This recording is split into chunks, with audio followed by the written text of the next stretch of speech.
Tying इन harness rule क्या है? दोस्तों, जब कभी भी किसी सरकारी कर्मचारी की उसकी रिटायरमेंट से पहले अगर डेथ हो जाती है या फिर कोई सरकारी कर्मचारी लंबे समय तक किसी बीमारी की वजह से ऑफिस नहीं जा पाता या अटेंड नहीं कर पाता या किसी बीमारी के चलते वो हॉस्पिटल में है, जिस चक्कर में उसके घर का खर्चा या फिर उसके घर का जो लाइवलीहुड है वो नहीं चल पा रहा है, तो इस सिचुएशन में गवर्नमेंट क्या करती है? गवर्नमेंट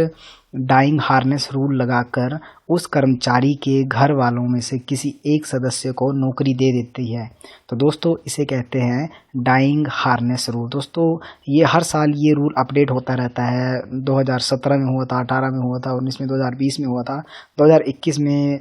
अब शायद होने वाला है। तो दोस्तों, ये डाइंग इन हार्नेस रूल की उन परिवारों को बहुत अधिक आवश्यकता होती है जिनमें सिर्फ और सिर्फ एक सदस्य ही कमाने वाला होता है, गवर्नमेंट जॉब में होता है, और अगर वही कमाने वाला सदस्य बीमार हो जाए या उसकी डेथ हो जाए तो दोस्तों, इस सिचुएशन में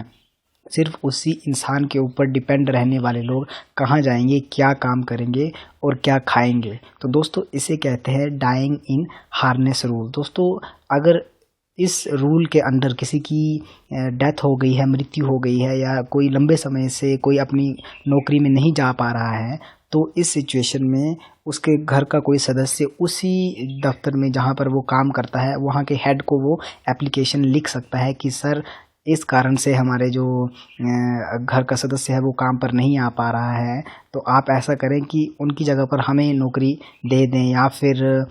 किसी की मृत्यु होने के बाद आप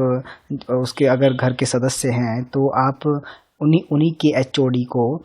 एक पत्र लिखकर बता सकते हैं कि इनकी मृत्यु के बाद हमारे घर का जो खर्च है वो चला पाना मुश्किल हो रहा है, जिस कारण से हमारी आमदनी होती थी वो इंसान तो अब इस दुनिया में नहीं रहा है, इसलिए हमें हार्नेस रूल लगाकर हमें नौकरी प्रदान की जाए। तो दोस्तों, ये गवर्नमेंट की कुछ पॉलिसीज़ होती हैं जो लोगों को शायद नहीं पता होता है। कुछ एक जिनको इस बात का नॉलेज होता है वो फ़ायदा उठा लेते हैं, और कई बार गवर्नमेंट भी सू मोटो कॉग्निजेंस यानी अपने ही आप काम करके उन्हें ये सूचना दे दी जाती है। लेकिन कई बार क्या होता है कि हम लैक ऑफ इन्फॉर्मेशन की वजह से हम उन चीज़ों का फ़ायदा नहीं उठा पाते हैं। तो दोस्तों,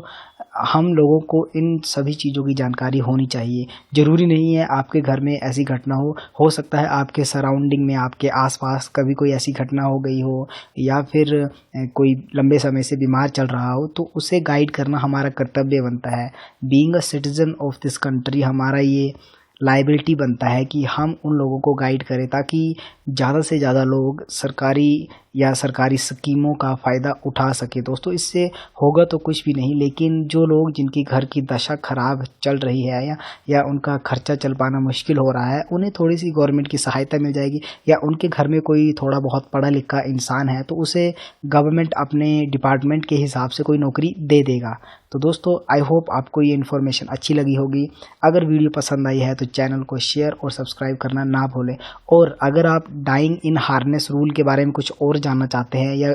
इस चीज़ की एलिजिबिलिटी पता करना चाहते हैं या कैसे अप्लाई करें या कब कब ये रूल अप्लाई होता है, तो आप मुझे कमेंट बॉक्स में ज़रूर कमेंट करके पूछें कि आपको क्या समझ नहीं आया है। Thank you.